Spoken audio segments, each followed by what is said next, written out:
Humble family's bride is forced to marry millionaire heir, but discovers her husband was a man with devastating secrets. "Honey, it's time to get ready for the wedding," said Mrs. Parker, entering the room with a breakfast tray that Emma knew she wouldn't be able to touch. "The makeup artists will be here in half an hour." Emma nodded silently. Her mother, who had always been her best friend and confidant, now seemed like a stranger, someone who had surrendered to the pressures of the powerful Montgomery family. "Mom, there's still time to cancel everything," Emma said, her voice breaking. Mrs. Parker placed the tray on the dresser and sat down beside her daughter, holding her hands. "My dear, I know it's not what you dreamed of, but think about the future. Your father's health is failing, and we need the best treatments. The Montgomery Clinic is the only one that can provide what he needs." In that moment, Emma felt the weight of reality crushing her dreams. Her father, Richard, a respected university professor, had been diagnosed with a rare degenerative disease. The treatment costs were astronomical, and the Parker family, middle class as they were, couldn't afford them. That's when Mrs. Eleanor Montgomery, matriarch of the family and mother of Alexander, appeared with the proposal. A marriage between her son and Emma would guarantee the best treatment for Richard in exchange for the presence of the beautiful and intelligent Emma as her only son's wife, adding social value to the family's image. "I know, Mom, I'll do it for Dad," Emma replied, swallowing her tears. The following hours passed in a blur, her face being made up, hair styled, dress adjusted. Emma observed everything as if she were outside her own body, watching a movie where she was merely a secondary character, with no control over her destiny. The ceremony was held in the gardens of the Montgomery Mansion, a restored colonial estate in the Riverside neighborhood overlooking the ocean. Hundreds of influential guests from society, politicians, businessmen, celebrities, none of Emma's true friends. Beside her father in his wheelchair, she walked down the improvised aisle between the guests' chairs, feeling their evaluative gazes upon her. At the end of the path, Alexander Montgomery awaited her with a rehearsed smile. Tall, with strong features and light brown eyes, he was considered one of the most coveted bachelors in Boston. Harvard Business School graduate, heir to the Montgomery Enterprises, a conglomerate that included hospitals, real estate developers, and a chain of luxury hotels. What few people knew was that Alexander and Emma had met before. 3 years earlier, when she was still studying literature at Boston University, they had met at a literary event. For a few weeks, they lived an intense and secret romance, until, suddenly, Alexander disappeared from her life without explanation. Now there they were, about to unite their lives in an agreement that seemed more like a business contract. "I do," said Emma, when the moment came, pronouncing those words like someone signing their own sentence. The celebration was grand, but Emma could barely remember the details when, late into the night, she entered the car that would take her, along with her now husband, to their honeymoon on a private family island off the New England coast. On the way, Alexander remained silent, fiddling with his phone as if his wife weren't there. It was only when they arrived at the private airstrip that he finally addressed her. "Emma, I want to make something clear," he said in a controlled voice as they walked toward the private jet. "Our marriage is an arrangement. You'll have everything you want materially, and your father will receive the best possible treatment. In exchange, I expect you to fulfill your role as Mrs. Montgomery, appear at events, smile for photos, be pleasant with our associates. And what about us? What we had—" Emma began, but was interrupted. "What happened 3 years ago was a mistake. I was young and irresponsible. Now I have obligations to the family business and our social position. Don't confuse things." The words hit her like a slap, but Emma maintained her composure. "I understand. An arrangement, nothing more. Dear listener, if you're enjoying the story, please take a moment to like and especially subscribe to the channel. It really helps us who are just starting out. Now continuing. The first days on the island were lonely. Alexander spent most of his time on business calls or sailing on his yacht. Emma tried to enjoy the natural beauty of the place, with its crystal-clear waters and lush vegetation, but the feeling of being in a gilded cage was constant. On the evening of the third day, during a silent dinner prepared by the house staff, Alexander finally initiated a conversation. We'll return to Boston tomorrow. My mother has organized a lunch to officially welcome us to the family mansion. It's important that you make a good impression. Emma placed her fork beside her plate, completely losing her appetite. Alexander, can we at least try to be honest with each other? After all, we're stuck in this arrangement. His gaze changed for an instant, a vulnerability that was quickly replaced by his usual coldness. Honesty? Well, then I'll be honest. My mother chose you, not me. She saw something in you that she thought useful for the family image. I don't know what it is, but she always has her reasons. Your mother chose me. But how? She didn't even know me before. My mother knows everyone in Boston, Emma. She probably knows more about you than you do yourself. Alexander took a sip of wine and continued. Let me give you some advice. Don't try to understand Eleanor Montgomery. Just play along with her game. The next day, they returned to Boston. The car took them directly to the Montgomery Mansion, an imposing structure in the upscale part of the city, overlooking the bay. The property, surrounded by high walls and an impeccably maintained garden, looked more like a tropical palace. When they entered, they were greeted by the butler James, an elderly gentleman who had worked for the family for decades. Welcome. Mr. Alexander, Mrs. Emma. Mrs. Eleanor awaits you in the main hall. Emma felt a chill in her stomach at the thought of meeting her mother-in-law. During the wedding preparations, Eleanor Montgomery had remained distant, delegating all decisions to her personal assistant. Their only meeting had been brief and formal, when the matriarch made it clear that she expected total obedience to family traditions and protocols. The main hall was a sumptuous space with a double-height ceiling, huge floor-to-ceiling windows, antique furniture, and valuable artwork.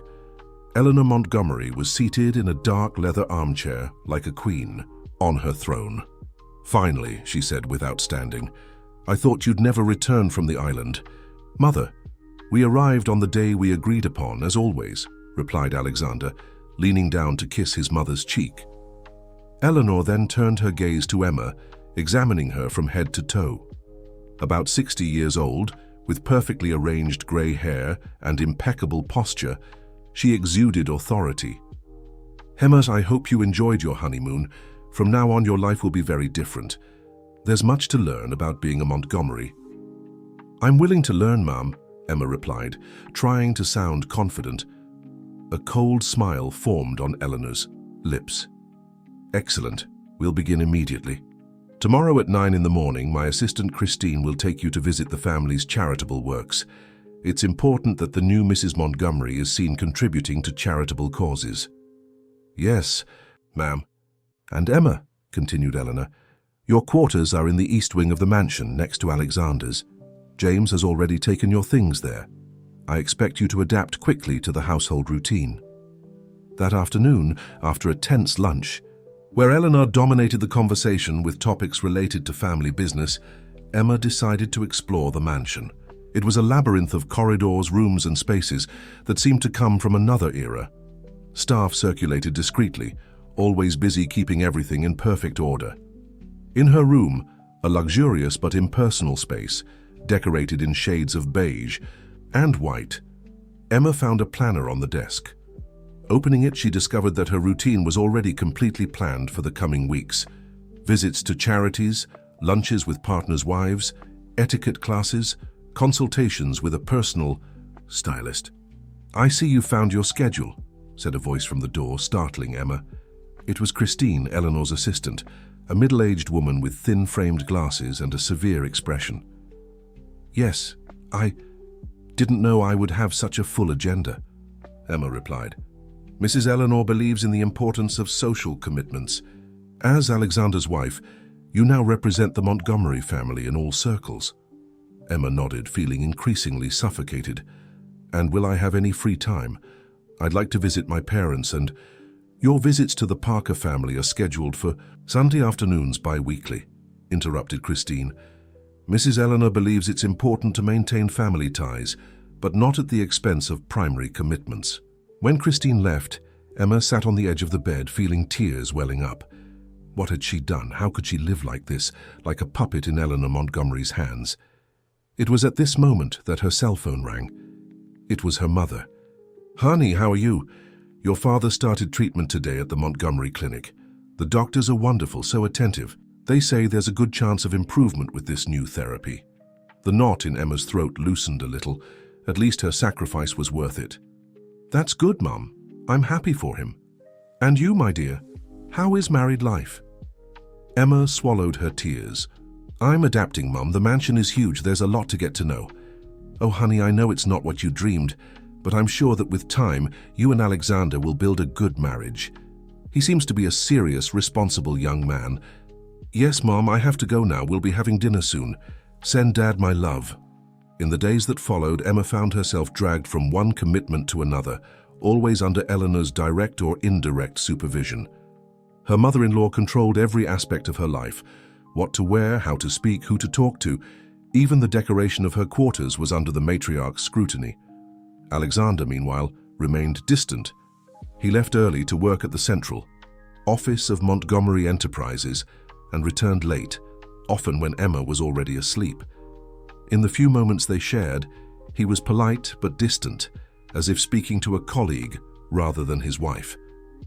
1 week after returning from their honeymoon during breakfast, served punctually at 7:30 in the smaller dining room, Eleanor announced, "We'll have an important dinner tonight.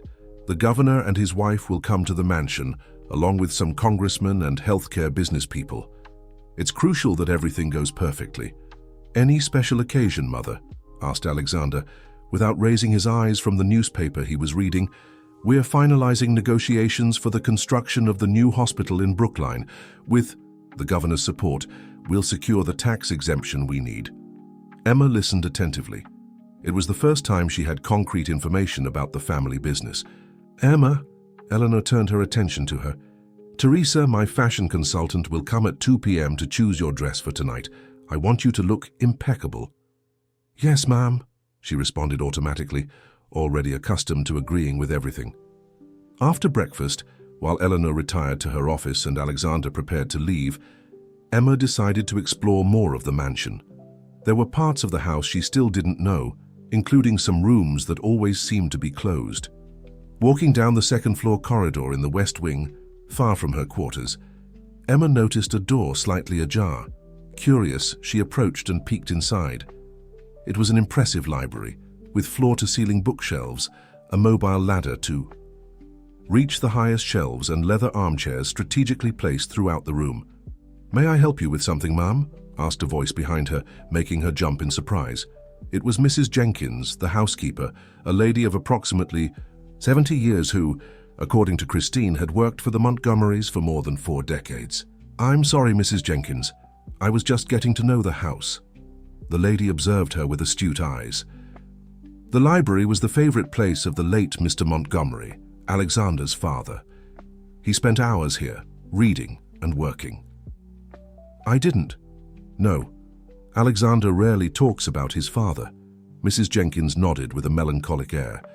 "William Montgomery passed away 12 years ago, when young Alexander was only 18.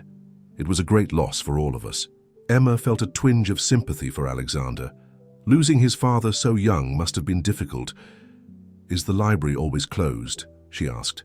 "No, Ma'am. You may use it whenever you wish. Mrs. Eleanor rarely comes here, and Mr. Alexander isn't much of a reader either." For the first time since arriving at the mansion, Emma smiled genuinely. A quiet space full of books where she could escape Eleanor's constant surveillance. It was exactly what she needed. "Thank you, Mrs. Jenkins. I think I'll spend quite a bit of time here." The housekeeper returned the smile with a gleam of approval in her eyes. "If you need anything, just call. I know every inch of this house." During the following days, the library became Emma's refuge. In the intervals between her mandatory commitments, she hid among the shelves, losing herself in novels, biographies, and history books. It was there that she began to recover a bit of herself, of the Emma that existed before becoming Mrs. Montgomery. On a particularly rainy afternoon, while exploring the oldest part of the library, Emma noticed something strange on the back bookshelf. One of the wooden panels seemed slightly misaligned. Intrigued, she approached and, upon touching the wood, realized there was a small opening. Pulling carefully, she discovered it was a disguised door that led to a small hidden room. Turning on her phone's flashlight, Emma entered the secret space. It was a kind of storage room with shelves full of old boxes and documents. In the center was a table with a thick layer of dust, as if no one had entered the room for years. Curious, she began to examine the contents of the boxes. Most contained old documents related to Montgomery Enterprises, contracts, deeds, accounting records. But in one of the smaller boxes, she found something different. Personal diaries and letters. Sitting in the dusty chair, Emma opened one of the diaries. It was the diary of Rachel Montgomery, dated 1990. Dear Diary, today marks 3 months away from home. The clinic is comfortable, but I miss the mansion, the smell of the sea in the morning. Eleanor visits me weekly, always concerned about my condition. The doctors say I'm progressing, but I still have nightmares every night. Emma flipped through the diary, absorbing fragments of Rachel's life. From what she understood, she was Eleanor's sister and had gone through a period of internment in a psychiatric clinic after some kind of nervous breakdown. In another box, she found old photographs. In one of them, 3 smiling young people, posed in front of Montgomery Mansion, 2 men and a woman. Turning the photo over, she read the annotations on the back. William, Eleanor and Rachel, summer 1985. The woman in the photo, Rachel, had a striking resemblance to Emma. The same. Almond-shaped eyes, the same face shape. Even the smile was similar. What are you doing here? Alexander's voice caught her by surprise. He was standing at the entrance to the secret room with an expression between surprise and anger. Alexander, I found this place by accident. I was exploring the library. He entered the small space, looking around with discomfort. Nobody has come here in years. They're just old documents, nothing important. Emma showed him the photograph. Who is Rachel? She looks a lot like me. Alexander's face paled slightly. Rachel was my mother's sister. She isn't with us anymore. She had serious mental problems and ended up departing prematurely. I'm sorry, she looks so happy in this photo. That was before the problems started. Look, Emma, my mother doesn't like people meddling in things from the past. It's better to leave everything as it is. Emma nodded, but something in Alexander's reaction intrigued her. There was more to this story than he was telling. I'll go back to my room. I have a French lesson in half an hour, she said, discreetly, slipping the photograph into her pocket without Alexander noticing. Dear listener, if you're enjoying the story, please take a moment to like and especially subscribe to the channel. It really helps us who are just starting out. Now continuing. In the days that followed, Emma couldn't stop thinking about Rachel, Montgomery, and the strange resemblance between them. During her visits to the library, she tried to find more information about Alexander's aunt, but it seemed that everything related to her had been carefully removed. It was during one of her bi-weekly visits to her parents that Emma decided to ask about the subject. Mom, have you ever heard of a woman named Rachel Montgomery? She would be Mrs. Eleanor's sister. Mrs. Parker, who was setting the table for tea, suddenly stopped. Rachel Montgomery. Why do you ask, honey? I found some old photos in the mansion. She looked a lot like me. Her parents exchanged a quick glance that didn't go unnoticed by Emma. What is it? Did you know her? Her father, Richard, now using a cane but visibly better since starting treatment, sat at the table with difficulty. Rachel Montgomery was known in the city many years ago. A beautiful, intelligent woman, but who suffered from emotional problems, from what was said. Some rumors at the time, continued Mrs. Parker, also sitting down, said that she had fallen in love with William Montgomery before he married Eleanor, but they were just gossip from idle people. And what happened to her? Asked Emma, feeling that her parents knew more than they were telling. She left Boston about 25 years ago. Nobody really knew where she went. Some said she was in a specialized clinic abroad. Something didn't add up. If Rachel had left the city 25 years ago, how could there be diaries from her from 1990, just 20 years ago? Upon returning to the mansion that night, Emma was determined to discover more about Rachel.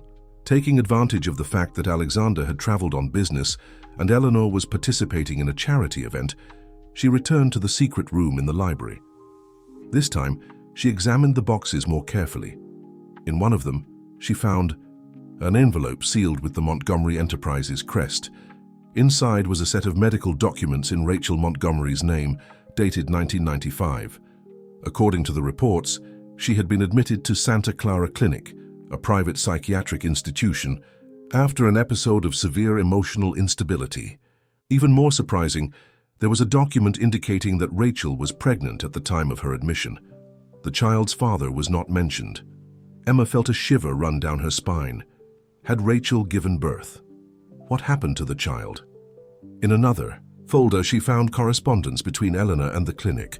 In one of the letters, the institution's director informed, "We regret to inform you that patient Rachel Montgomery suffered a severe collapse after the birth of the child. Following your instructions, the newborn was sent for adoption, as previously agreed." The letter was dated March 1996. Emma made a quick calculation. She herself had been born in February 1996, almost at the same time as Rachel's baby. An absurd idea began to form in her mind. Could it be possible? No, it was crazy. Her parents were Richard and Jane Parker. She grew up with them, had baby, photos, childhood stories, but the resemblance to Rachel was undeniable. And why would Eleanor have chosen precisely her to marry Alexander, among so many other possible candidates?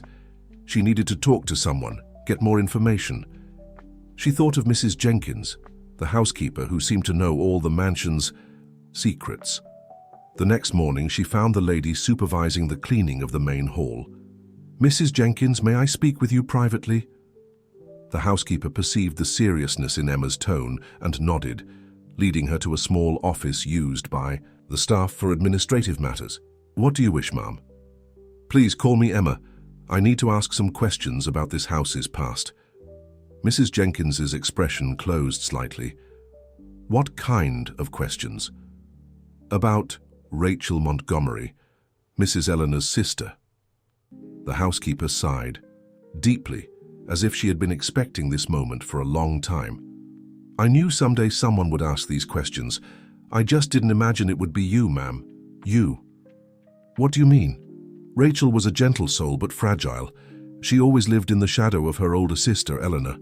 When William Montgomery began courting Eleanor, everyone knew that Rachel harbored feelings for him. So the rumor was true." "Yes, but Eleanor was the favorite daughter, the most determined one, the one their father wanted to take over the family business. The marriage to William was perfect for consolidating two fortunes." Emma listened attentively, absorbing every word. After the wedding, Rachel remained in the mansion, living in what we called the guest wing.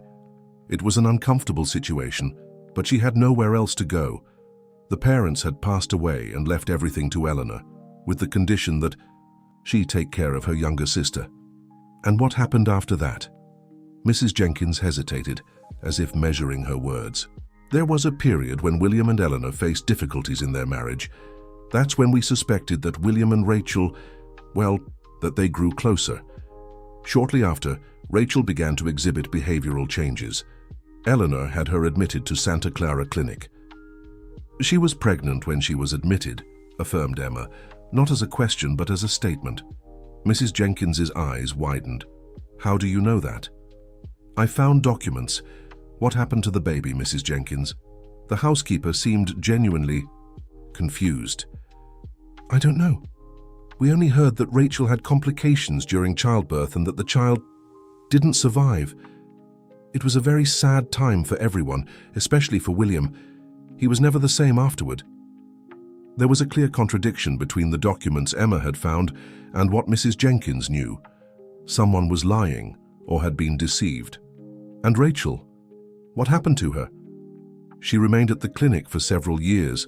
Then, when her condition improved, Eleanor sent her to a rest home in Europe. I received occasional news but never saw her again. When was the last time you had news of her? It must have been about 15 years ago.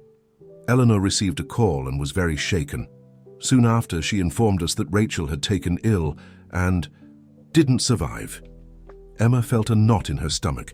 The dates didn't match the story Alexander had told. "Thank you, Mrs. Jenkins.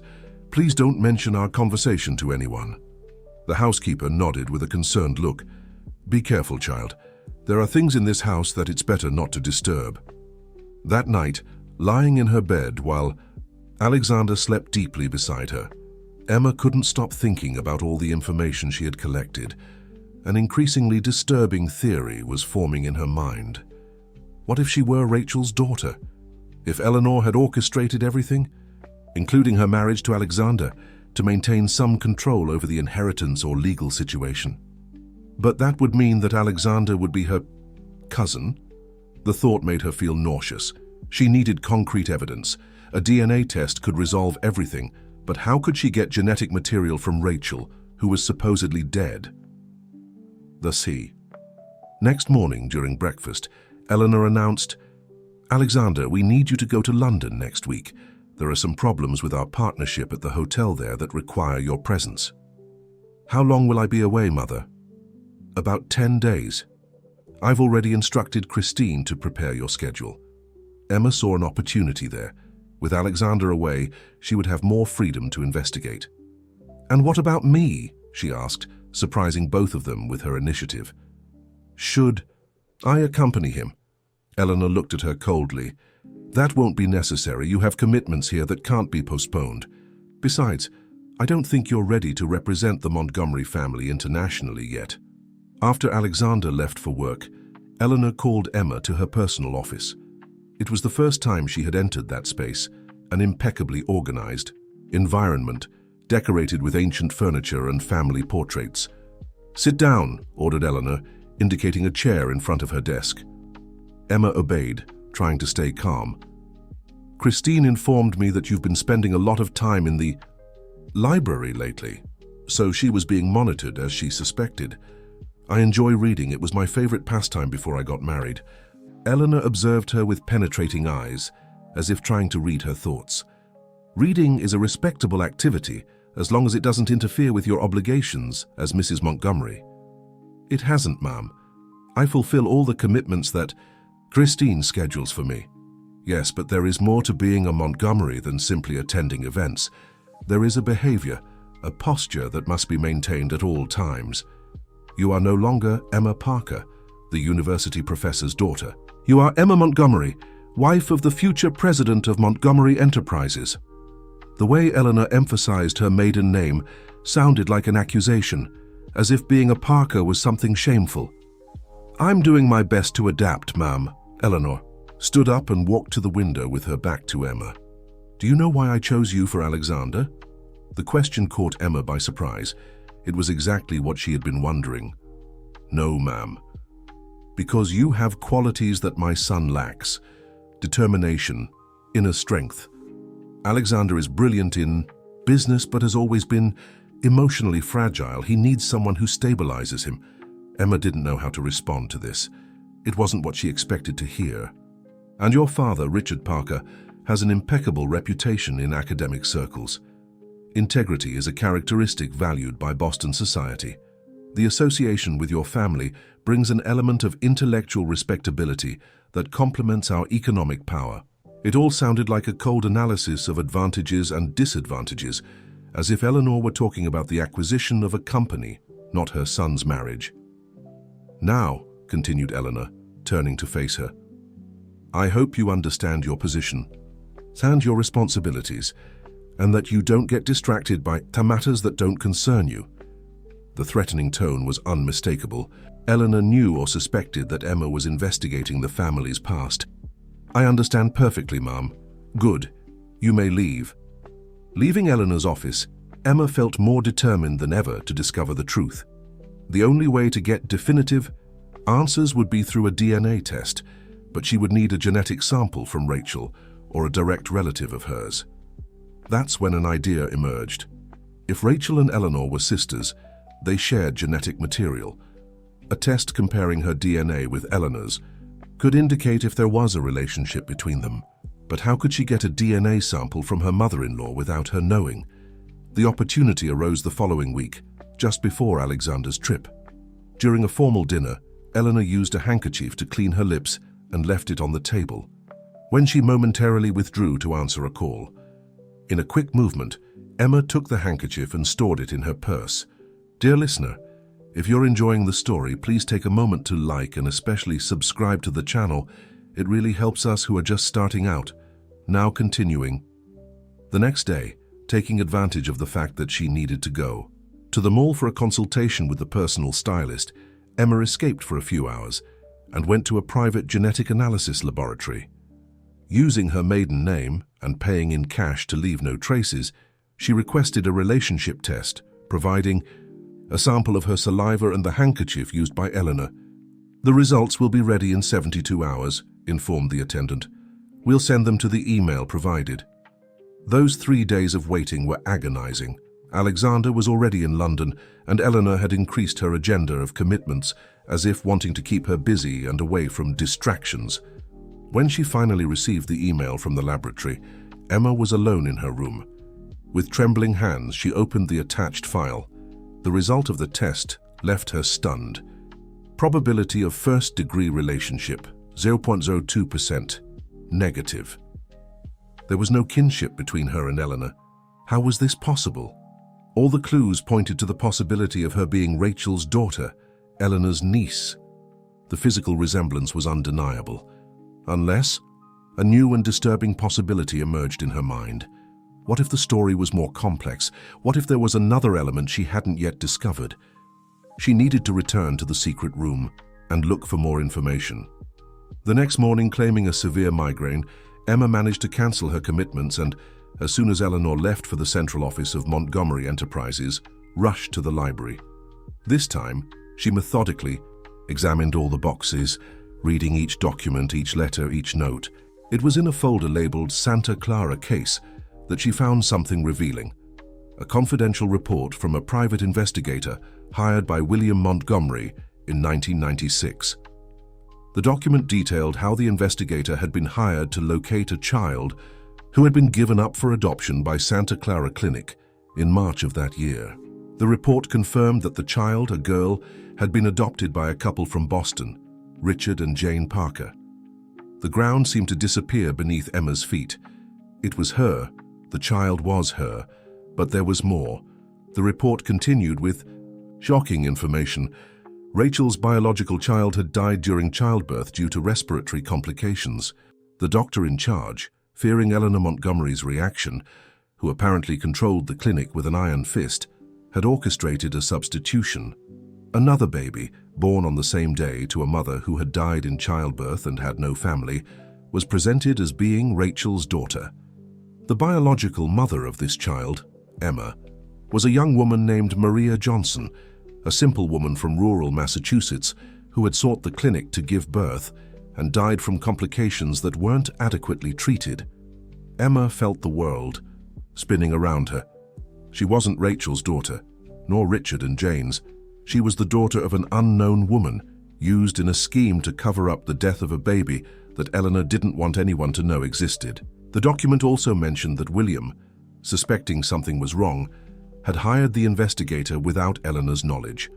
When he discovered the truth, he was devastated and confronted his wife, who apparently had manipulated the entire situation to protect the family's reputation and avoid scandals. At the end of the report, there was a handwritten note, probably from William himself.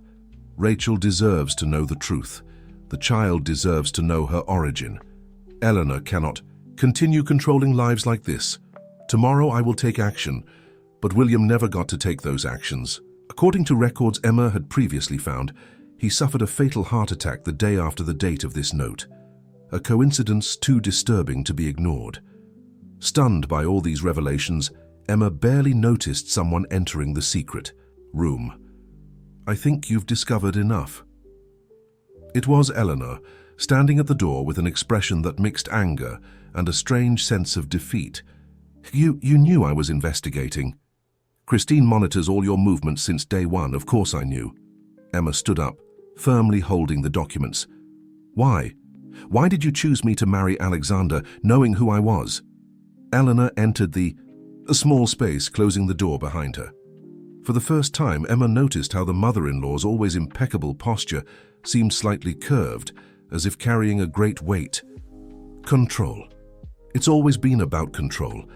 When I discovered that William had investigated the case and knew about the baby swap, I realized I needed to neutralize any future threat.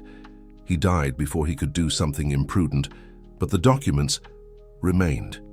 "Mr. William, did he die naturally?" asked Emma, fearing the answer. Eleanor stared at her coldly. "William had heart problems since he was young. The stress of the discovery was too much for his fragile heart." It wasn't a direct answer, but Emma decided not to insist on this point. "And Rachel? What happened to her?" "My sister never knew about her daughter's death. She believed that the child had been given up for adoption, as we initially planned. Her mental state deteriorated after childbirth, and she remained hospitalized for years. When she improved enough to be discharged, I installed her in a country house in France, where she lives to this day under continuous medical care." "She's alive?" exclaimed Emma, shocked. "Yes, but mentally she is still very fragile. A truth like this would completely destroy her." Emma tried to process everything. "And when you discovered that I was the baby involved in the switch, initially, I thought of just monitoring you from a distance. But then when Alexander met you during that literary event and started that foolish romance, I realized that fate had given me a unique opportunity. You deliberately separated us back then." Eleanor gave a cold smile. "Alexander has always been easily manipulable. It was enough to mention that you weren't suitable for the family, that there were rumors about your past, and he backed away. And then you brought me back to marry him. Why?" "Years passed. The situation changed. I discovered that William's lawyer had left a secret will that would only be revealed when Rachel passed away. In it, he left a considerable portion of the fortune to his daughter, you or who he believed to be his daughter." Emma was beginning to understand. "And if I were already officially part of the family—" "Exactly. Any claim would be easily manageable if you were already a Montgomery, married to Alexander. The fortune would remain in the family either way." "And my parents, Richard and Jane, do they know?" Eleanor's expression changed subtly. "They knew you were adopted, obviously, but they don't know the whole story. They were a perfect couple, respectable without resources for expensive investigations, desperate for a child after years of trying unsuccessfully." Emma felt anger growing inside her. Her whole life had been manipulated by this woman in the name of control and money. And my father's treatment? Was that also part of the manipulation? A happy coincidence. When I learned of his illness, I realized it was the perfect opportunity for you to accept the marriage without too many questions. You are monstrous. Eleanor didn't seem offended. I'm practical. Life has taught me that feelings are luxuries I cannot afford when there's an empire to protect. At that moment, something inside Emma broke. Years of insecurities, of feeling out of place, of never fully understanding why sometimes she felt so different from her adoptive parents. It all made sense now. I'm going to tell Alexander everything. Eleanor laughed, a joyless sound. And you think he'll believe you? The wife he barely knows, against the mother who has always protected him? I have evidence. These documents can disappear, Emma. Trust me, I'm an expert at that. The threatening tone made Emma instinctively step back. Eleanor, perceiving her fear, slightly softened her approach. It doesn't have to be this way. You're already a Montgomery. Now, you have access to everything you've ever dreamed of. Comfort, status, unlimited resources. Why risk all of that because of events that happened decades ago? Emma felt nauseated at the implicit proposal. Because the truth matters. Because lives were destroyed to protect your precious reputation. Eleanor sighed, as if dealing with a stubborn child. Think carefully about what you're going to do. Alexander returns tomorrow. If you decide to tell him, be prepared for the consequences. With those words, she left, leaving Emma alone with the weight of the revelations. That night, Emma couldn't sleep. She lay awake for hours, staring at the ceiling, trying to decide what to do. Telling Alexander the truth seemed like the right thing, but what if Eleanor was right? What if he didn't believe her? Moreover, there were her adoptive parents to consider. They had loved and raised her as their legitimate daughter all these years. How would they react to knowing that her adoption had been part of a sordid scheme? By morning, she made a decision. Before confronting Alexander, she needed to ensure the evidence was secure. Gathering all the important documents she had found, she scanned them with her phone and sent them to her personal email. Then she took the most crucial physical copies and hid them in a book in the main library, a place Eleanor would unlikely check. Alexander arrived in the early afternoon, looking tired from the trip, but satisfied with the results of his mission in London. Eleanor organized a dinner to celebrate his return, inviting some executives from Montgomery Enterprises. Throughout the meal, Emma remained quiet, observing the interaction between mother and son. There was something disturbing in the way Eleanor controlled every aspect of the conversation, how Alexander seemed almost infantilized in her presence. After dinner, when they were finally alone in their quarters, Emma decided it was time to reveal everything. "Alexander, we need to talk." He was checking emails on his phone and barely raised his eyes. "Can it wait until tomorrow? I'm exhausted." "No, it can't. It's about your Aunt Rachel and about me." That caught his attention. He put the phone aside and faced her. "What about my aunt? She's alive. Your mother lied to you. And there's more. Much more." In the hours that followed, Emma revealed everything she had discovered. Rachel's pregnancy, possibly the result of a relationship with William, the baby's death at birth, the substitution by the daughter of an unknown woman, William's investigation, and his sudden death, and finally Eleanor's plan to keep everything under control through their marriage. As she spoke, she observed Alexander's expression change from disbelief to shock, then to anger, and finally to a kind of painful resignation. "Do you have proof of all this?" he asked when she finished. "Yes, I scanned the documents and also kept some physical copies." Alexander stood up and walked to the window, keeping his back to her. "I always knew my mother was capable of extreme measures to protect the family, but this goes beyond all limits." "You believe me?" asked Emma, surprised by his reaction. He turned to face her. "Why wouldn't I? This explains a lot, like why my mother insisted so much that I marry you specifically. I thought you would resist more, that you would defend your mother." A sad smile appeared on Alexander's face. "You still don't really know me, Emma. I may be accused of many things, but not of being blind to manipulation. I grew up under Eleanor's control. I recognize her methods." A heavy silence settled between them for a few moments, until Alexander spoke again. "What do you intend to do now?"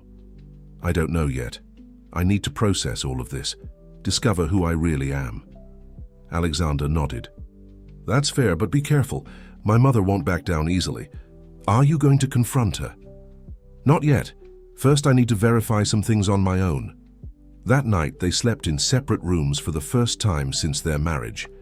Emma felt strangely relieved that Alexander had believed her, but also worried about the next steps. The following morning, Alexander had already left when she woke up. On the bedside table, she found a note. "Went to the office to check some old documents. We'll talk tonight. Please act normally with my mother. A." Emma followed the advice and spent the day fulfilling her usual commitments, taking care not to show any change in behavior that might alert Eleanor.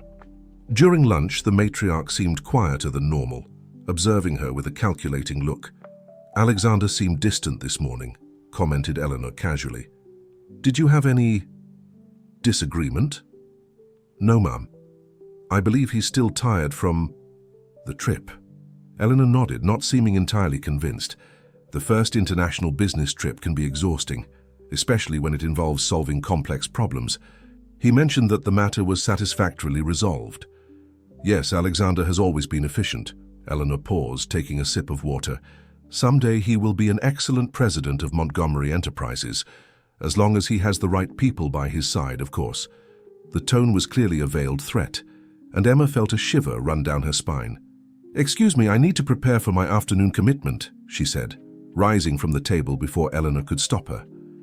At the end of the day, Emma anxiously awaited Alexander's return.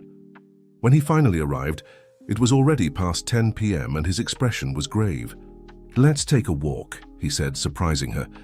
"The garden is pleasant at this hour." Understanding that he didn't want to talk inside the house where they could be overheard, Emma followed him to the mansion's gardens. When they were sufficiently away from the house, near an old fountain where water gently bubbled, Alexander finally spoke. "You were right. I found other documents in my father's office safe. They're copies of everything you discovered and some additional disturbing details." "What details?" "Apparently, my father was preparing a legal case against my mother shortly before he died. He discovered that she had diverted funds from the company to finance Santa Clara Clinic and buy the silence of the doctor responsible for the baby swap." Emma felt her blood freeze. "Do you think she had something to do with his death?" Alexander ran his hand through his hair, an anxious gesture she had never noticed before. "I don't know. Maybe we'll never know for certain. But the coincidence is too disturbing.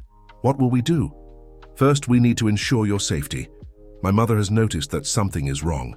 She questioned me about our marriage today, insinuating that perhaps you weren't the ideal wife for me after all. She's preparing the ground to discard me," concluded Emma. "Exactly.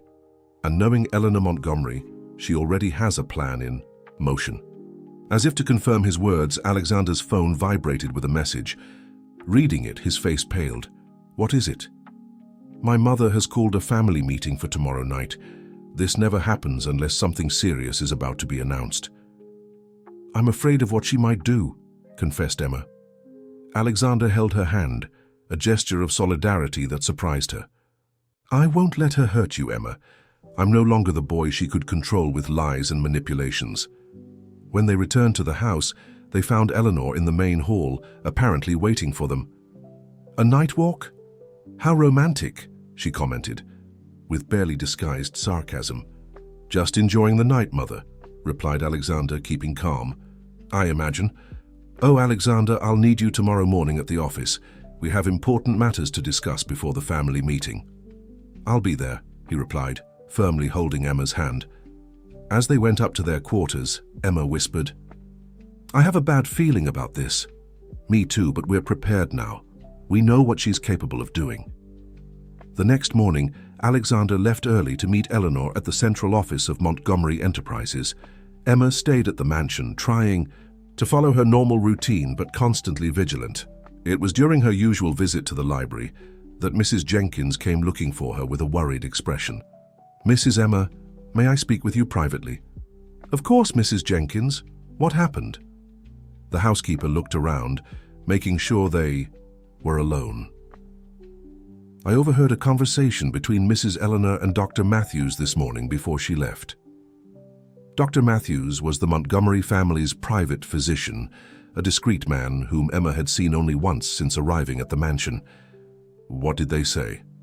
"Mrs. Eleanor was very agitated, talking about concerning symptoms that she had observed in you.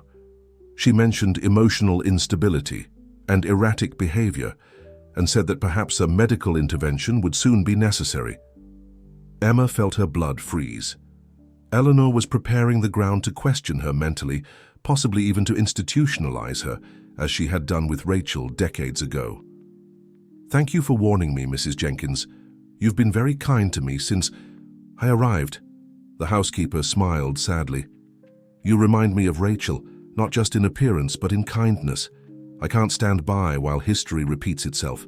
Do you know where Santa Clara Clinic is, Mrs. Jenkins? The place where Rachel was interned?" "Yes, it's on the outskirts of Boston, about an hour from here." "Why?" "I need to visit this place, better understand what happened." "It's dangerous." "Ma'am, the clinic is still partially controlled by Montgomery Enterprises. Even so, I need to go. Can you help me leave the mansion without anyone noticing?" The housekeeper hesitated for a moment, then nodded. "There's an exit through the back near the service area.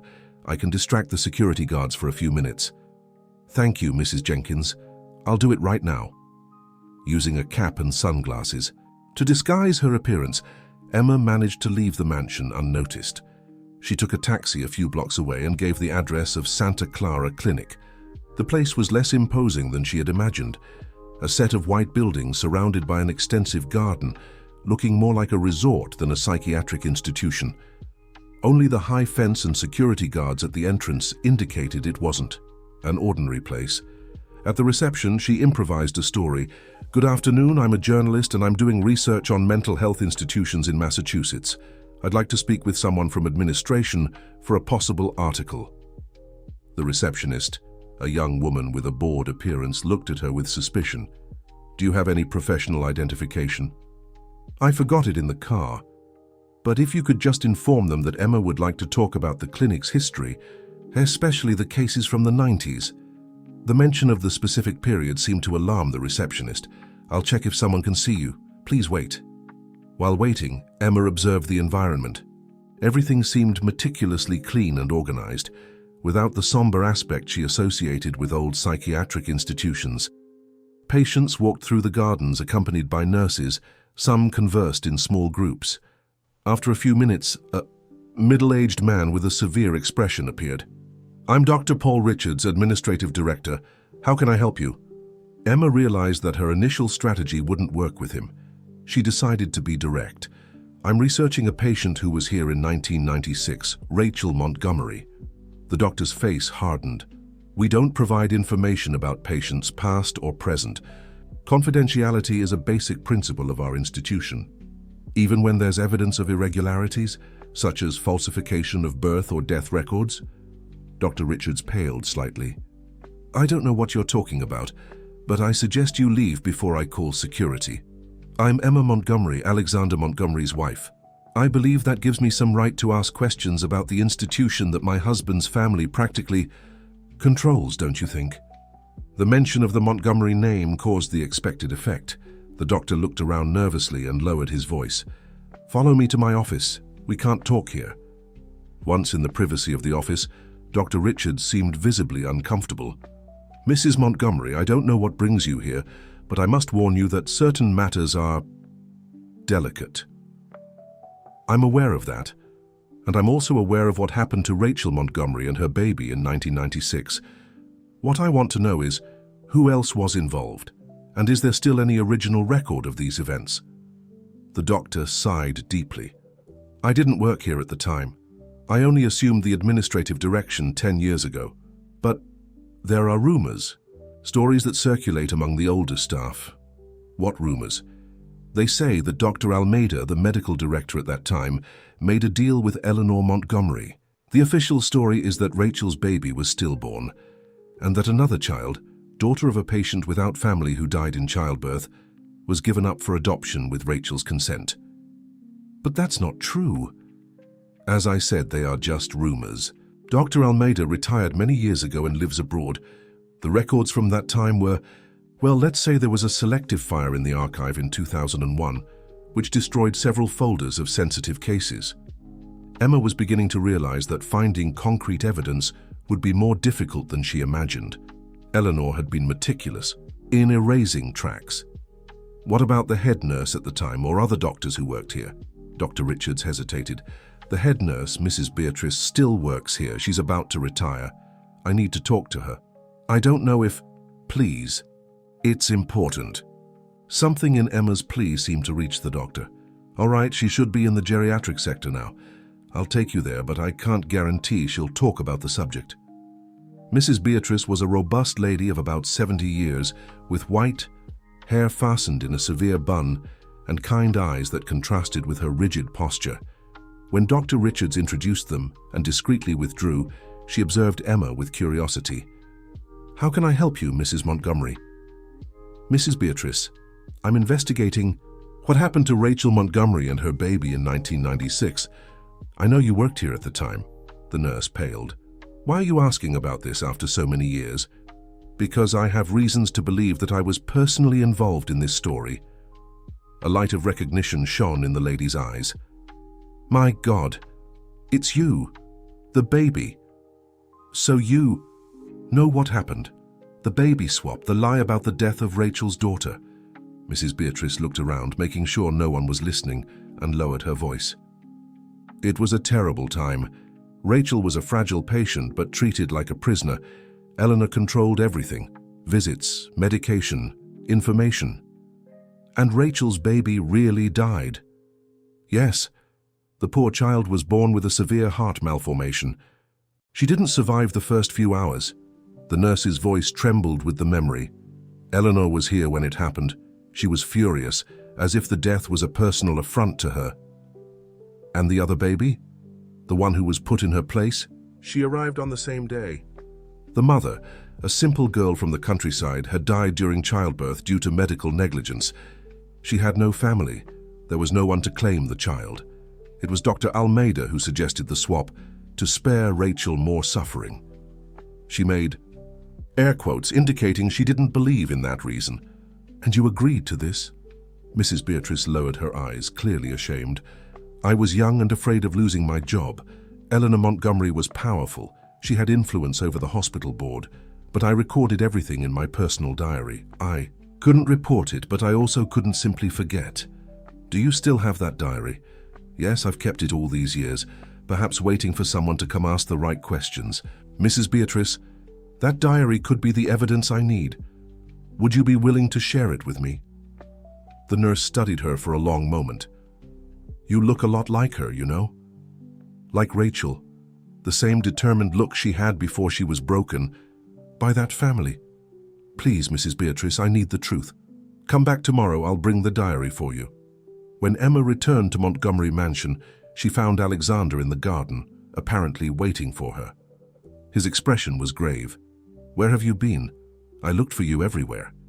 I went to Santa Clara Clinic, replied Emma, reporting everything she had discovered. Alexander listened attentively, his face growing increasingly pale. So, it's true? Everything we suspected. I don't have all the evidence yet, but the nurse will give me her diary tomorrow. It will be a direct testimony from someone who witnessed everything. Emma, my mother is planning something for tonight. During our meeting today, she repeatedly insinuated that she's concerned about your mental health. She mentioned that she has observed concerning behaviors and that perhaps a professional evaluation might be necessary. She wants to institutionalize me, like she did with Rachel, concluded Emma, feeling a shiver of fear. I won't let that happen, but we need to be strategic. At the family meeting tonight, she'll probably try to discredit you in front of everyone. What will we do? For now, we need to pretend we don't suspect anything. Let her think she still has control. And tomorrow, as soon as we have Mrs. Beatrice's diary, we'll confront Eleanor with everything we know. During dinner that night, Eleanor was strangely silent, observing Emma's every move like a predator, studying its prey. The other guests, all distant Montgomery relatives, seemed tense, as if sensing that something important was about to happen. After dessert, when everyone gathered in the hall for coffee, Eleanor finally spoke. My dears, I called this meeting because we have a delicate matter to address, something that concerns the well-being of our family. All eyes turned to her, while Emma felt her heart race. As you know, health has always been a priority for the Montgomerys, especially mental health, such a stigmatized topic in our society. Murmurs of agreement filled the room. Unfortunately, continued Eleanor, sometimes problems arise within our own home. I have observed with great concern the behavior of our dear Emma in recent weeks. The gazes shifted to Emma, some with sympathy, others with morbid curiosity. Isolation, mood swings, obsessive behavior, delusions about family conspiracies, all concerning symptoms that painfully remind me of another situation we faced in the past. What situation would that be, Mother? Asked Alexander, his voice controlled but firm. Eleanor looked at him with false compassion. Your Aunt Rachel, dear. History repeats itself in terrible ways sometimes. A murmur ran through the room. Most of those present only vaguely knew Rachel's story, but they knew it was a taboo subject in the family. Dr. Matthews, continued Eleanor, gesturing to the doctor who had discreetly entered the room. Would you explain your initial assessment? Better? The doctor, a middle-aged man with a grave expression, stepped forward. Based on the behaviors reported by Mrs. Eleanor and the observations of the house staff, there are indicators of a possible psychotic disorder developing. I recommend a complete evaluation in a controlled environment. Controlled environment. Emma finally found her voice. Are you suggesting that I be institutionalized? Eleanor sighed theatrically. It's not institutionalization, dear. It's a therapeutic retreat for your own good. That's when Alexander stood up, his voice resonating firmly through the room. This is absurd. Emma is perfectly sane. Alexander, dear, Eleanor interrupted him with a mellifluous voice. We know how difficult it is to accept when someone we love is going through difficulties, but denying the problem will only make it worse. There is no problem at all, Mother, except for the fact that you're trying to discredit Emma, because she discovered the truth about Rachel, about the baby, about all the manipulation you've orchestrated for decades. A sepulchral silence fell over the room. Eleanor visibly paled but recovered quickly. See what I mean? She's infecting Alexander with her conspiracy theories. This is even more serious than I imagined. They're not theories, Eleanor, said Emma, standing up as well. They're facts, documented in papers I found in your own house. Facts confirmed by people who were present when everything happened. Dr. Matthews exchanged a nervous look with Eleanor, clearly uncomfortable with the direction of the conversation. I think this family discussion should continue in a more private environment, he suggested, making a gesture for the other guests to withdraw. When only Eleanor, Alexander, Emma, and the doctor remained in the room, the matriarch abandoned her.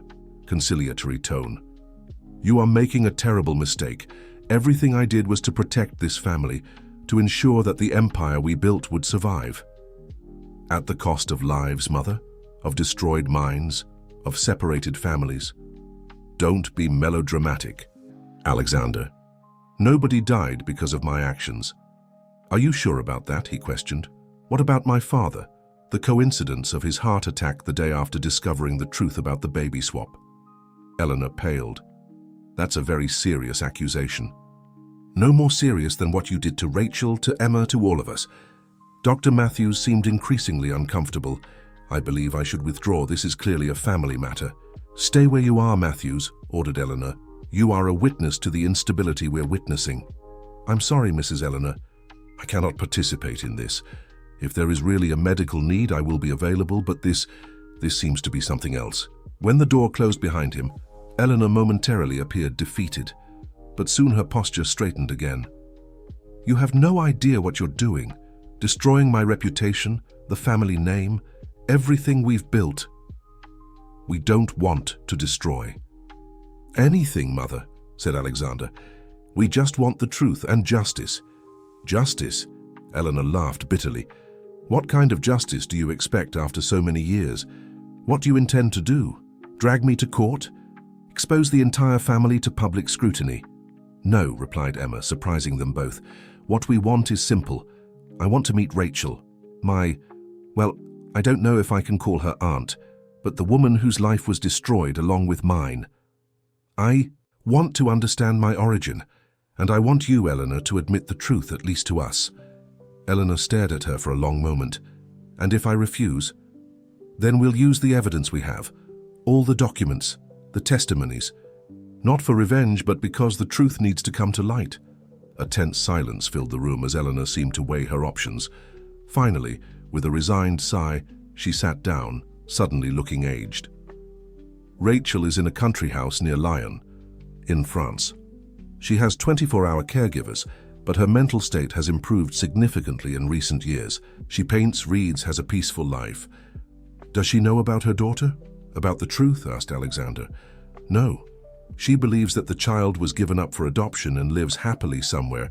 Occasionally she asks about her, but the doctors always dissuade her, saying it would be better not to interfere in the young woman's life. I'm going to visit her, decided Emma. She deserves to know that her biological daughter actually died, but that there is someone who cares about her, Story, who wants to know her. Eleanor studied her with an indecipherable expression. You are stronger than I thought, Emma Parker. Or should I say Emma Montgomery? I don't know who you really are anymore. Neither do I, admitted Emma, but I intend to find out. The tumor. Next morning, Emma returned to Santa Clara Clinic to meet Mrs. Beatrice. The nurse was waiting for her at the reception with a carefully wrapped package. My diary, as promised, she said, handing over the package. There are also some photographs and documents that I kept with me all these years. Maybe they'll help you better understand your story. Thank you, Mrs. Beatrice. You don't know how much this means to me. The nurse smiled sadly. I always wondered what happened to that baby, if she had found a good home, if she was happy. It's a relief to know that she was, despite everything. Would you have information about my biological mother, Maria Johnson? Little, unfortunately. She was a simple young woman from the countryside, no more than 20 years old. She arrived at the clinic already in labor, with serious complications. She didn't receive adequate attention because all resources were concentrated on Rachel by Eleanor's orders. Emma felt a pang of pain for this unknown woman who had given her life. Is she buried here in Boston? Yes, in the municipal cemetery. A simple grave without proper identification. I can show you the location if you want.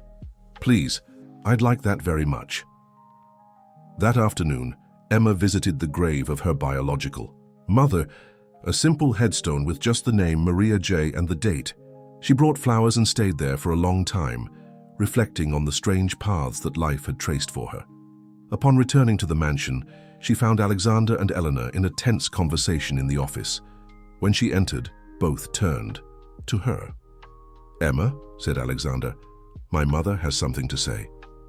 Eleanor seemed to have aged 10 years since the previous night. With a low but clear voice, she spoke. "I recognize that I committed serious mistakes in the past. I acted thinking about what I believed was best for the family, for the legacy we built. But the price was too high, destroyed lives, including my own sister's." Emma listened in silence, observing the woman who had manipulated so many lives, including hers. "I don't expect forgiveness," continued Eleanor, "but I promise not to interfere anymore. You have the right to seek your answers, to follow the path you choose." "And what about Rachel?" asked Emma. "I'll arrange everything so you can visit her in France. It's time to close this dark chapter of our history." In the weeks that followed, Emma dedicated herself to organizing her life and processing everything she had discovered. Together with Alexander, she decided they would visit Rachel together, but first, they needed to resolve some issues in Boston. Eleanor, fulfilling her promise, gradually withdrew from business and family life, announcing that she would move to a smaller house on the coast, where she would spend her retirement. Control of Montgomery Enterprises officially passed to Alexander. Emma also visited her adoptive parents and told them the whole truth. It was a painful but necessary conversation. Jane and Richard were shocked by the revelation that her adoption had been part of a larger scheme, but reaffirmed their unconditional love for her. "You will always be our daughter, no matter how you came to us," said Richard, embracing her with tears in his eyes. A month after the revelations, Emma and Alexander embarked for France. The relationship between them had changed substantially.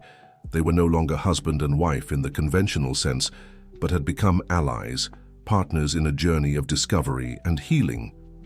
The country house where Rachel lived was located on the outskirts of Lyon, a bucolic property surrounded by vineyards and a small wood. When they arrived, they were greeted by Marie, the primary caregiver. "Mademoiselle Rachel is in the garden painting," she informed them in French. "Shall I let her know she has visitors?" "Please," replied Alexander, visibly nervous about reuniting with the aunt he hadn't seen in so many years. The garden was a charming space, filled with flowers and meticulously maintained shrubs. Seated before an easel, a woman of about 65 years with grey hair tied in a loose bun was painting concentratedly. When Marie approached and whispered something in her ear, she turned. The impact of the resemblance between Rachel and Emma was immediate. Despite the age difference, it was like looking into a mirror that reflected the future. The same almond-shaped eyes, the same face shape, the same gentle tilt of the head. "Alexander," called Rachel, rising with a surprised smile. "My God, how? You've grown. You're a man now." She embraced her nephew with genuine affection, while her curious eyes drifted to Emma. "And who is this beautiful young woman? Your wife?" "Yes, Aunt Rachel. This is Emma." Rachel approached, studying Emma's face with growing fascination. "There's something familiar about you, my dear, as if we've already met." "In a way, yes," replied Emma, feeling emotion tightening her throat. In the days that followed, Emma and Alexander spent hours talking with Rachel, getting to know her, discovering the gentle and creative person who existed beyond the tragic story. Gradually, they revealed parts of the truth, not all at once, carefully to avoid causing unnecessary shock. Rachel cried when she learned that her biological daughter had died at birth, but found comfort in knowing Emma, the child who had almost taken her place. A special connection formed between the two, something that transcended blood and genetics. "It's as if fate had found a way to reunite us, despite everything," said Rachel, holding Emma's hands as they watched the sunset in the garden. "I feel the same," replied Emma. "I found in you a part of my story that was missing." Before returning to the United States, they invited Rachel. "We'd like you to come back with us. Not to Montgomery Mansion, but to a new house we bought near the sea." Rachel hesitated, unsure. "And Eleanor? Would she approve?" "Eleanor no longer interferes in our lives," replied Alexander. "It's time for us to build our own path." After long conversations with her doctors and caregivers, Rachel decided to accept the invitation. Returning to the United States would be a new beginning, a chance to recover part of the lost time. When they arrived in Boston, they settled in the new house, a modern construction with large windows facing the sea, located on the north shore of the city. Eleanor kept her word and maintained distance, although occasionally she sent messages to Alexander about business-related matters.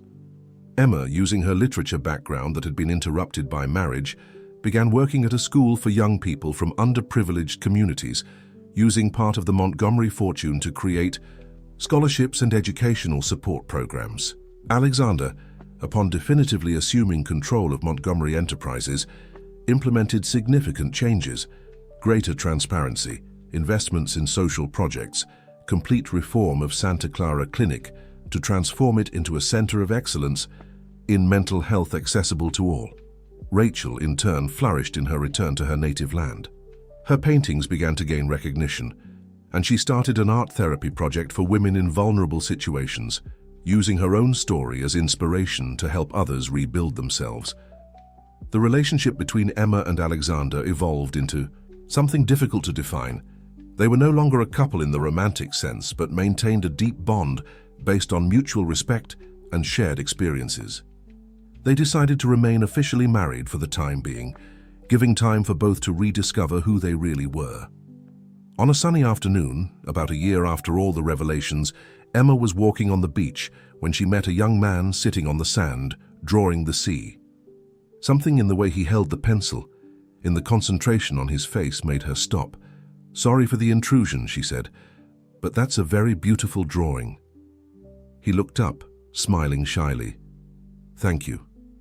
I'm just practicing. I want to study architecture. I've seen works by professional architects less talented." They talked for a few minutes, and Emma discovered that the young man's name was Ethan. He was 22 years old and came from a simple family from rural Massachusetts. He had moved to Boston to study, but faced financial difficulties to pay for college. "I work as a waiter at night and study during the day. It's tiring but worth it." Something in his determination, in the kindness of his gaze, touched Emma deeply. Impulsively, she invited him to learn about the educational project she coordinated. "We have scholarships for talented young people. I think you would be an excellent candidate." In the months that followed, Ethan became a frequent presence in Emma's life. First as her pupil in the project, then as a friend, and gradually as something more. The age difference, he at 22, she at 28, seemed irrelevant given the connection that formed between them. Alexander, perceiving what was happening, approached the subject with surprising maturity. "You deserve to be happy, Emma. Our marriage was never real in the traditional sense. Maybe it's time to make that official." "Are you sure? I don't want it to seem like I'm abandoning our partnership." "It's not abandonment, it's evolution. We'll continue to be family, just in a different way." The divorce was amicable and discreet. Alexander remained as president of Montgomery Enterprises, while Emma maintained her role in the family's social projects, now with freedom to follow her own personal path. It was during a celebration dinner for the success of the educational project's first year that Ethan surprised her with a request. "I know it may be early, and that your history with relationships is complex, but I want you to know that I'm in love with you, Emma, and I'd like to build something true, if you're willing." For the first time in a long time, Emma felt that she was really in control of her destiny, making a choice based purely on her feelings, not on obligations or agreements. "I'm willing. More than that, I'm happy to have found you." The relationship between Emma and Ethan blossomed naturally, without the pressures and expectations that had marked her union with Alexander. It was something simple and true based on mutual respect and genuine love. Rachel, who had become a kind of mentor to Emma, observed with approval. "You found your path, dear. Despite all the manipulations and lies, you managed to build something real." On a Sunday afternoon during a family lunch that included Rachel Alexander, who was now dating a doctor he had met through work, Richard and Jane, and even Mrs. Jenkins, who had retired but remained close to everyone, Emma announced, "Ethan and I have decided to get married.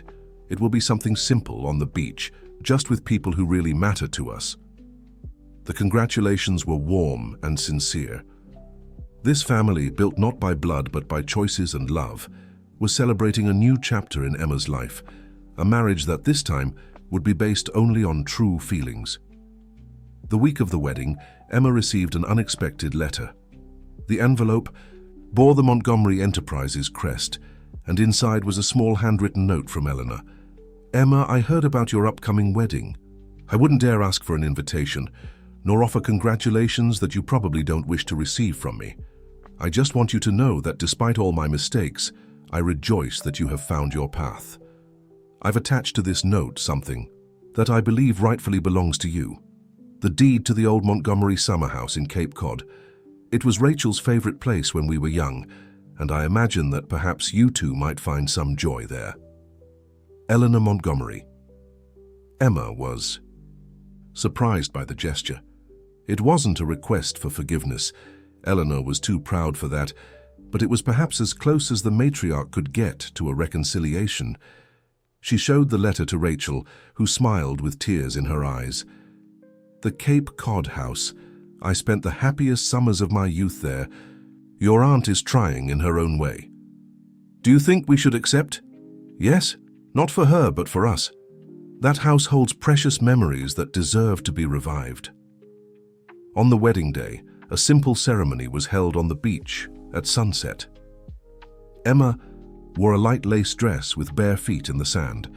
Ethan waited for her near the sea, visibly moved.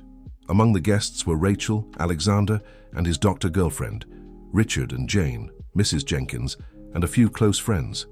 To everyone's surprise, when the ceremony was about to begin, a solitary figure appeared in the distance, observing everything from afar. It was Eleanor Montgomery. She didn't approach, didn't try to participate, just remained there, like a silhouette, against the orange horizon. Emma noticed her, and after a moment of hesitation gave a small nod of her head. Eleanor returned the gesture and remained where she was. "Are you okay?" asked Ethan, noticing the brief exchange. "I am," replied Emma, with a sincere smile. "I'm at peace." The ceremony was conducted by a friend of Ethan's, a philosophy professor, who spoke about new beginnings and about how true love is not just a feeling, but a daily choice. When the time came for the vows, Emma spoke with a voice breaking with emotion. "Ethan, you entered my life when I was rediscovering who I really am. You didn't just know the polished and controlled version of me that was created to please others, but the confused person, sometimes broken, always in search of her truth, and even so you chose to stay. I promise to honor that choice every day, being true to you as I learn to be with myself. This is not a marriage of convenience, of interest, or for any other reason beyond the love we built together." Ethan, with tears in his eyes, responded, "Emma, when I met you on that beach, drawing without knowing where my life was going, you not only offered me an opportunity, but you truly saw me. With you I learned that our origin doesn't determine our destiny, that we can rewrite our story each day. I promise to be by your side on this journey, respecting your space, celebrating your achievements, and loving you not just for who you are, but for who we are becoming together." When they exchanged rings, the sun was touching the horizon, painting the sky in shades of pink and gold. The guests applauded emotionally, and Rachel was the first to embrace the couple, with tears in her eyes. "This is what I always wished for you, even without knowing you," she whispered to Emma. "A true love, freely chosen." The celebration continued into the night, with music, dance, and lively conversations. At some point, Emma noticed that Eleanor had discreetly disappeared, without interfering in the happiness of that day. After the honeymoon, A simple but enchanting trip along the shores of Cape Cod, the couple decided to spend a few weeks at the Cape Cod house, Eleanor's unexpected gift. Rachel accompanied them, eager to revisit the place that held so many memories of her youth. The house was a spacious and airy construction, with verandas facing the sea and a lush garden that, despite years of little use, maintained its wild beauty. As they explored the rooms, Rachel shared stories of summers past there when she and Eleanor were still close, before ambitions and resentments separated them. "This room was my favorite," said Rachel, entering a space with windows that perfectly framed the ocean. "I spent hours here, reading, dreaming, writing in my diary." While Ethan went out to buy groceries in the nearby village, Emma and Rachel continued exploring the house. In the attic, they found old boxes containing photo albums, school notebooks, and mementos of the Montgomery family. "Look at this," said Rachel, opening a dusty album. "Me and Eleanor, before everything changed." The photograph showed two smiling young women embracing on the beach with the same sea they now observed from the window in the background. There was an intimacy, a complicity between them that time and circumstances had destroyed. "You look so happy," commented Emma. "We were. Eleanor wasn't always the calculating person you met. She changed when our father died and left all the weight of the businesses on her shoulders. I believe that in some distorted way, she really thought she was protecting the family, the legacy. That doesn't justify what she did." "No, it doesn't," agreed Rachel, "but perhaps it helps to understand." In another box, they found old documents, including the original will of Eleanor and Rachel's father, dated 1970. "It's interesting," observed Rachel, reading the document. "Father left the company equally to both of us, with the condition that we work together. Eleanor always told me that he had left everything to her with just a small pension for me." "Another one of her lies," sighed Emma. "Yes, but that was so long ago. You know, Emma, I learned that holding grudges is like drinking poison and expecting the other person to get sick. I don't want to live like that anymore." In the days that followed, they established a pleasant routine in the beach house.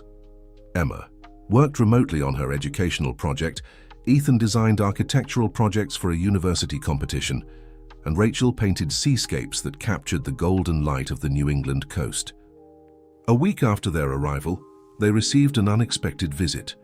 A silver Mercedes parked at the entrance of the house, and Eleanor Montgomery emerged from the vehicle, elegant as always, but with a hesitation in her steps that Emma had never noticed before.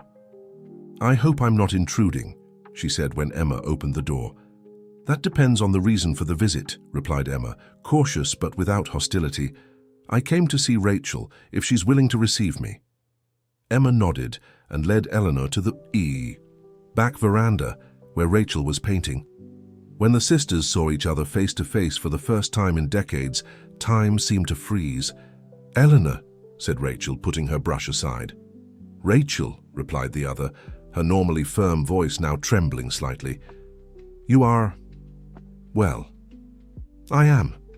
Better than I've been in many years."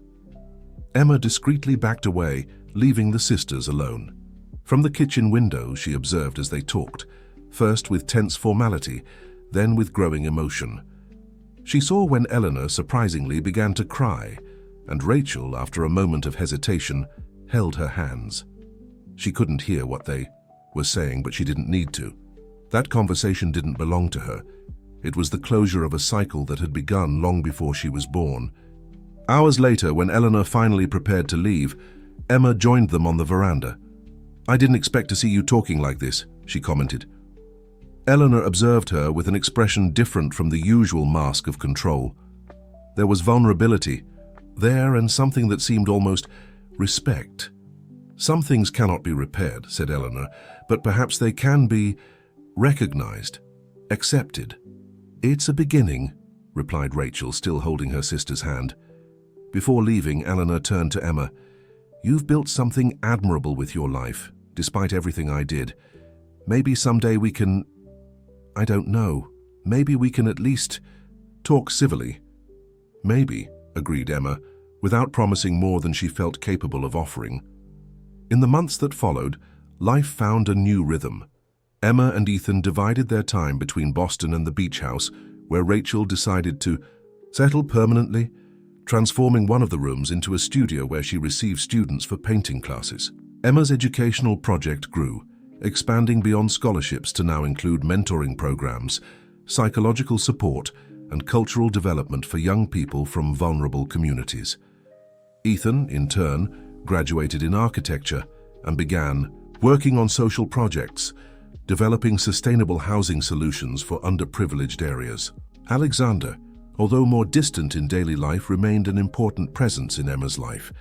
Under his leadership, Montgomery Enterprises underwent a significant transformation, prioritizing social responsibility and transparency.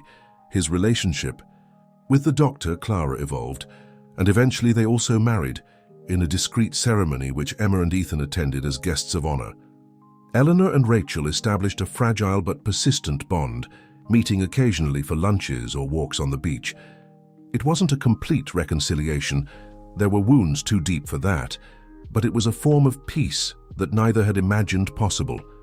Richard and Jane, Emma's adoptive parents, became frequent visitors to the beach house, especially after Richard's retirement from the university. The treatment for his disease had been successful, and although he needed continuous care, he enjoyed a quality of life that had previously seemed impossible. On a Sunday afternoon, about 2 years after the wedding, Emma sat on the veranda with a cup of tea, observing Rachel and Jane animatedly conversing in the garden, while Ethan and Richard together repaired the roof of a small gazebo.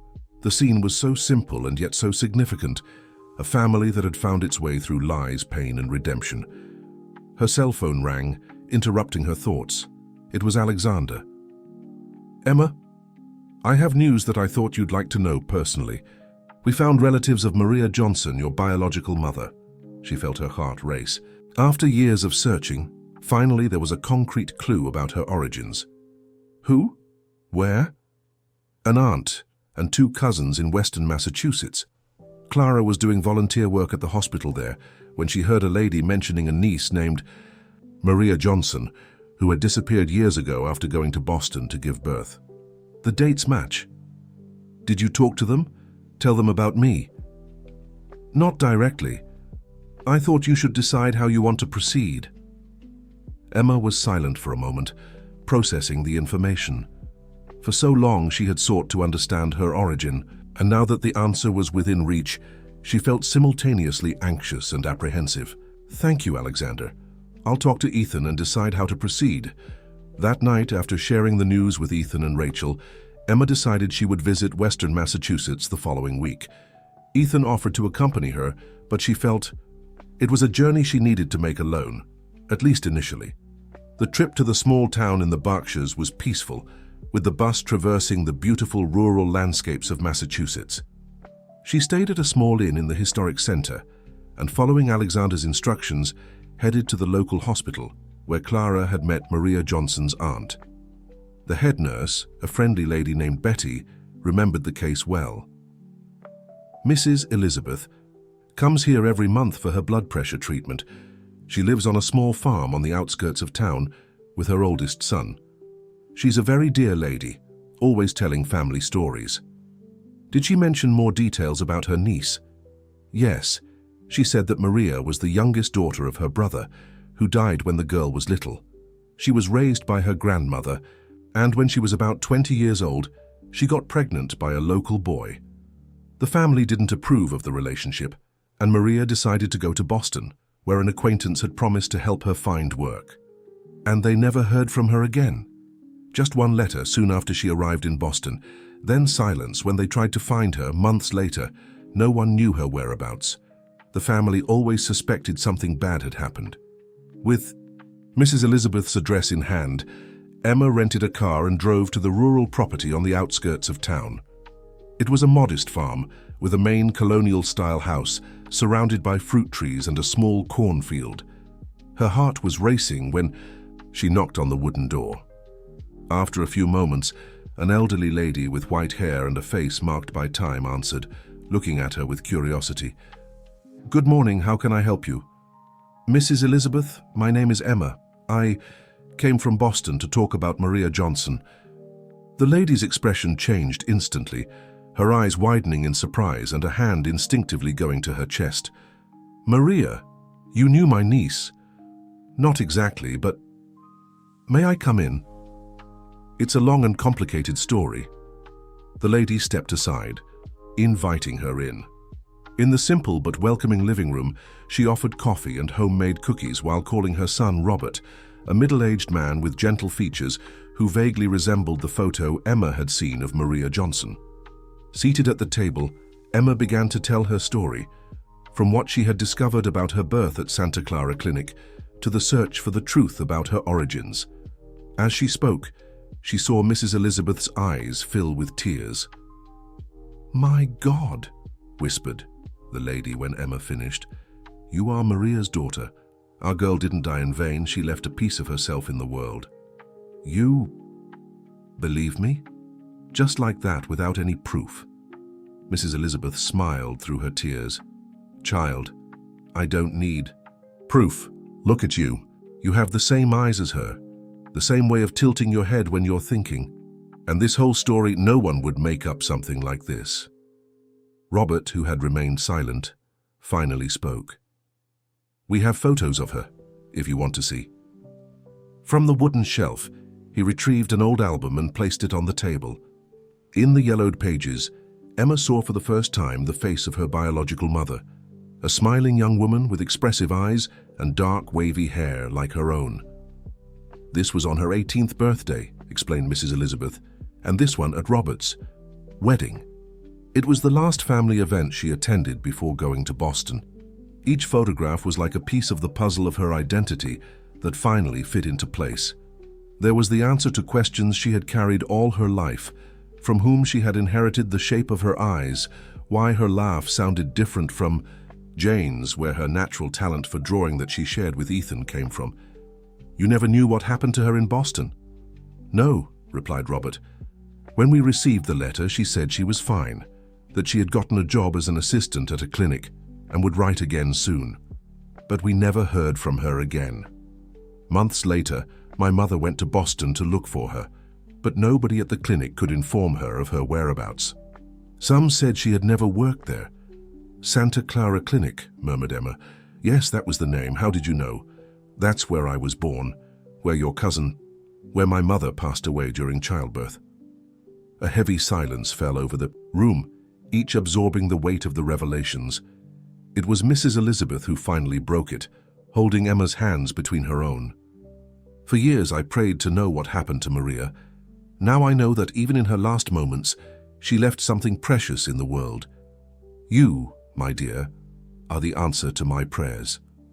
Emma spent 2 days with Mrs. Elizabeth and Robert, meeting other relatives who quickly appeared when the news spread.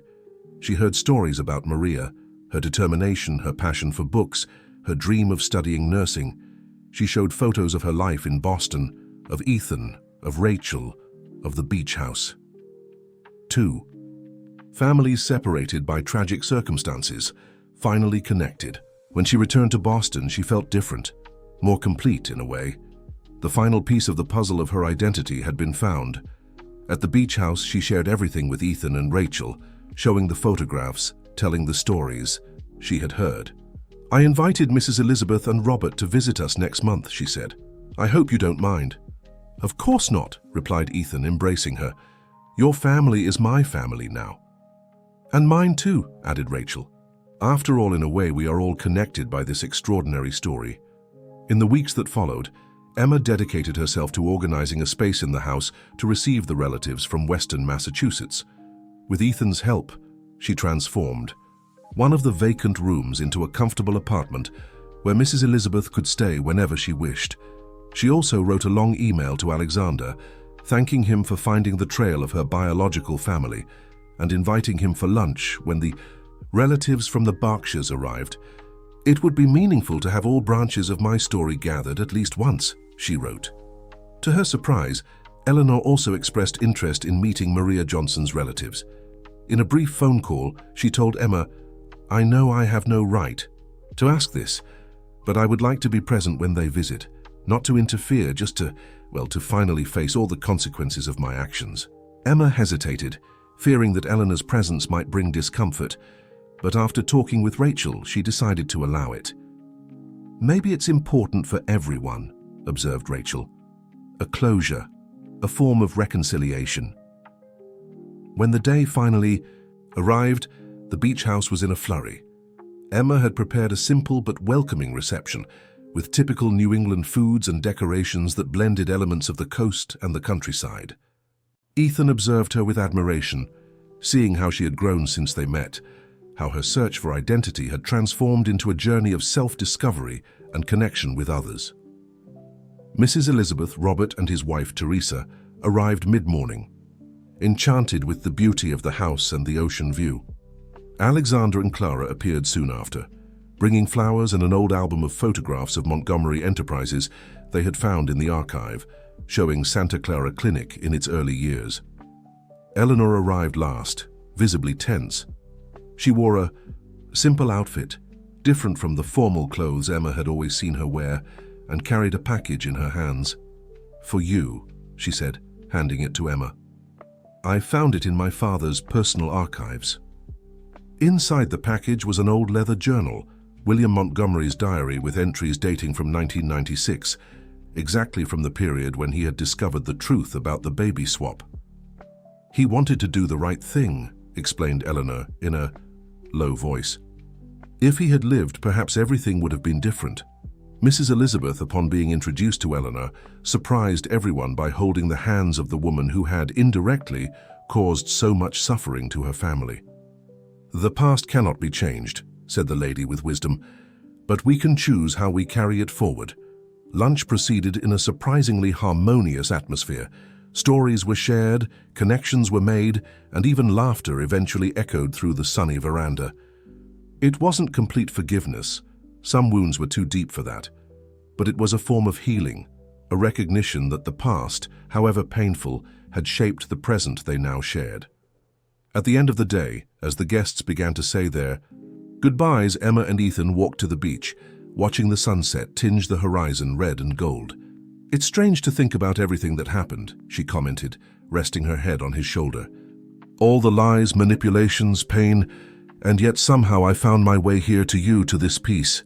Maybe that's what it really means to find who we are," replied Ethan. "It's not just discovering where we came from, but choosing where we want to go, with whom we want to build our story." Emma smiled, watching the waves gently lapping at the sand. "You know what impresses me the most? How so many lives intertwined in unexpected ways. Eleanor trying to control everything, but in the end it was precisely her manipulations that brought us to this moment. Destiny has a peculiar sense of humor," commented Ethan, kissing her forehead. That night, lying in bed while Ethan slept, peacefully beside her, Emma leafed through William Montgomery's diary. In one of the last entries, she found a passage that touched her deeply. "Perhaps the true legacy we leave behind isn't made up of companies or fortunes, but of the bonds we create, the lives we touch." Eleanor never understood this. For her, power was always measured in assets and influence. But I think the little one, whoever she may be, wherever she may be, has the chance to discover a different truth. I hope that someday she knows that, even without knowing me, even without sharing my blood, it was for her that I tried to do the right thing. Until the end. A solitary tear rolled down Emma's face.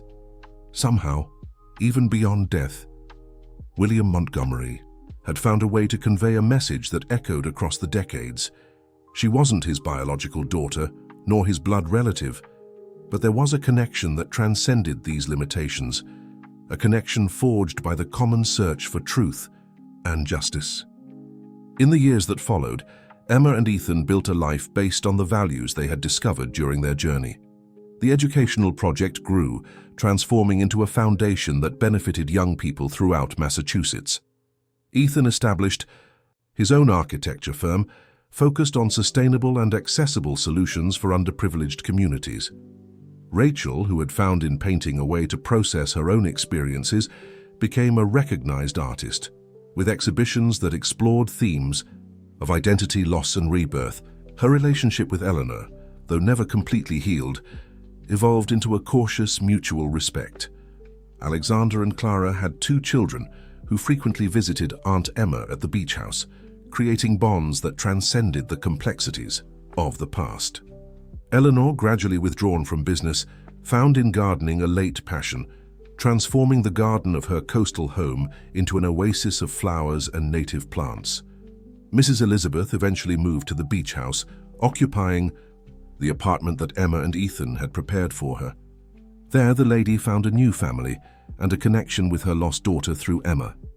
Together, they established a small scholarship in Maria Johnson's name, intended for young women from rural areas who wished to pursue careers in healthcare. And Emma, she finally found the answer to the question that had haunted her for so long, who she really was. She wasn't just the adoptive daughter of Richard and Jane, nor the biological daughter of Maria Johnson, nor the child who had replaced Rachel's daughter. She was all these things and much more, a mosaic of experiences, choices, and connections that had forged her own identity, unique and unrepeatable. On a summer afternoon, 5 years after her marriage to Ethan, while watching her husband playing on the beach with Robert and her nephews, Emma realized she had completed a cycle. From a bride forced to marry for family interests, imprisoned in a web of lies and manipulations, she had transformed into a free woman, master of her own destiny, surrounded by people who loved her and who loved her for who she really was. The marriage that was supposed to be her prison ended up being the first step in a journey of liberation. Montgomery Mansion, which once seemed like a gilded cage, was now just a distant memory, replaced by the welcoming home she had built with her own choices. The frightened young woman who had walked to the altar with Alexander years ago could never have imagined where that path would lead her. Not to the wealth and status that Eleanor valued so much, but to something infinitely more precious: the truth about herself and the freedom to write her own story. The end of the story. Dear listener, what did you think of this journey of self-discovery? Share your thoughts in the comments and don't forget to leave your like. For more exciting stories like this one, subscribe to the channel now.